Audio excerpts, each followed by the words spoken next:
Meet you in the fourth chapter of Luke, the fourth chapter of Mark.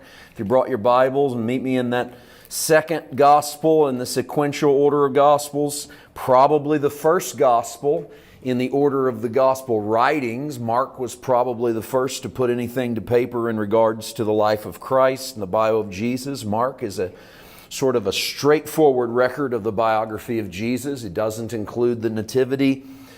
He doesn't include near as much teaching, a lot more action. Jesus has a sense of immediacy to him, and he just runs forward. The early chapters of Mark show us an almost frenetic ministry of Christ, to the point that his own family questions his sanity. And then you get into what will be in the fourth chapter, and Jesus does slow down and begin to teach. He hasn't done a lot of teaching up until this point in the book, but he gives what is now commonly referred to as the parable of the sower. I'm going to ask you to do the impossible tonight, and that is try to read it as if you don't know how it ends.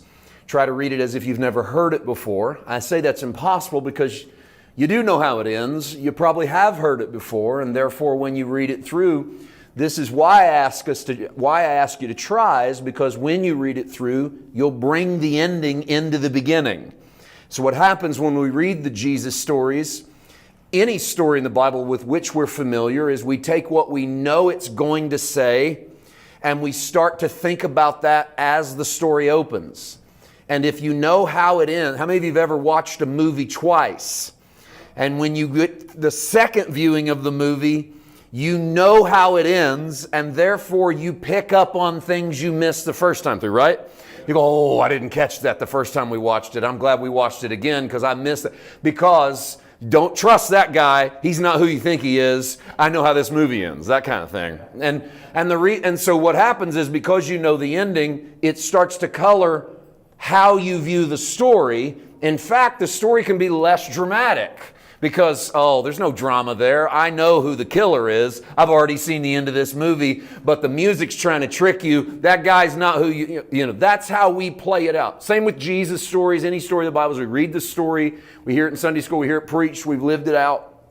We start to hear the story open. We know where the story goes, and therefore we can almost dismiss certain characters in the story because they're not important, because we know how the story ends. We really know what the end game is, therefore the details don't matter. Okay, it's impossible once you've seen the movie once to not know how it ends. That's why I say it's impossible for you to not know how it ends, but I want you to try. And I want you to do it for this reason. Because when Jesus gives any of his parables in real time, here's Jesus first century giving a straightforward story. His audience doesn't know where it's going. His audience doesn't have the benefit of the cross, the resurrection, and the ascension. They don't have the benefit of the day of Pentecost, and they don't have the benefit of the writings of the Apostle Paul. And they can't take all of the stuff that's going to come at the end of the New Testament and squeeze it psychologically into the stories that Jesus tells in the New Testament. Prime example, prodigal son, guy with 2 kids. They both want their inheritance. The youngest runs away to a far-off country, slops hogs, wants to eat of its food, says, I believe I'll go home, be as one of my father's hired hands. He comes home, gets shoes on his feet, ring on his finger, robe on his back, kill the fatted calf. Dad has to go out and meet the older brother and convince him to come in. Because you know of the cross and the resurrection and the ascension and the day of Pentecost, and you know the writings of the New Testament, you know that according to Galatians, we're not servants, we're sons. So when you see that kid decide he's going to go home and be a slave, you filter Paul right into the story.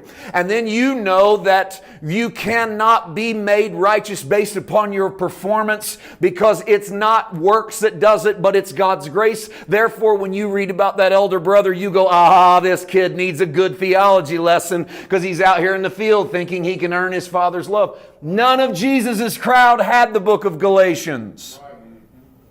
None of Jesus' crowd had the ideas of new covenant, sonship over servanthood.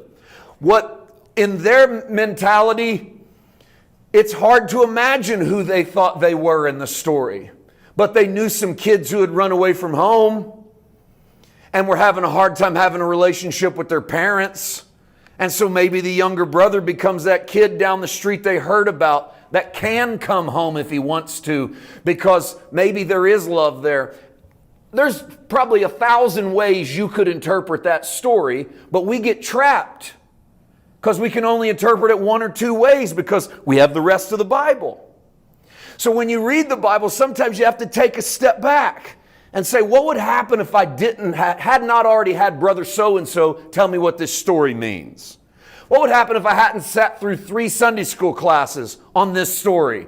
How might I view this? And a lot of times we won't do that because we don't trust ourselves. We don't trust ourselves because in some circles we were taught not to trust ourselves.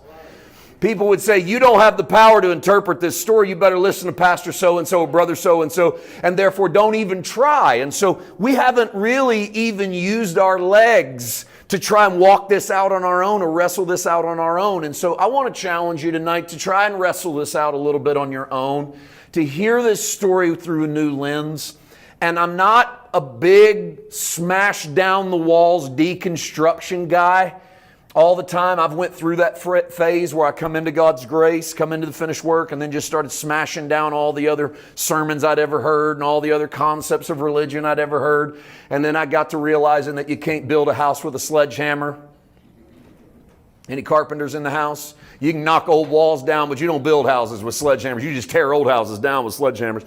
And so I got to where I realized if you're going to build something, you're going to have to slow down, change tools, and dink, dink, dink, dink a little bit. And so dink, dink, dink on the nail a little bit drives a new nail into the wall where you can put a new wall up. So I'm not here tonight to try to smash down other interpretations of the story only. And we might knock a wall down, but we got to reconstruct something worth putting up in its place and something we can wrestle with. And as I told you last night, what I always try to do is end up with a thought, not 12 thoughts. But a thought you can sink your spiritual teeth into and walk out that door and say, what is it that I learned? If I learned 10 things tonight, what is it one thing I learned that I can really wrap my mind around? And that tonight will be where I think this story takes you, is landing in that spot.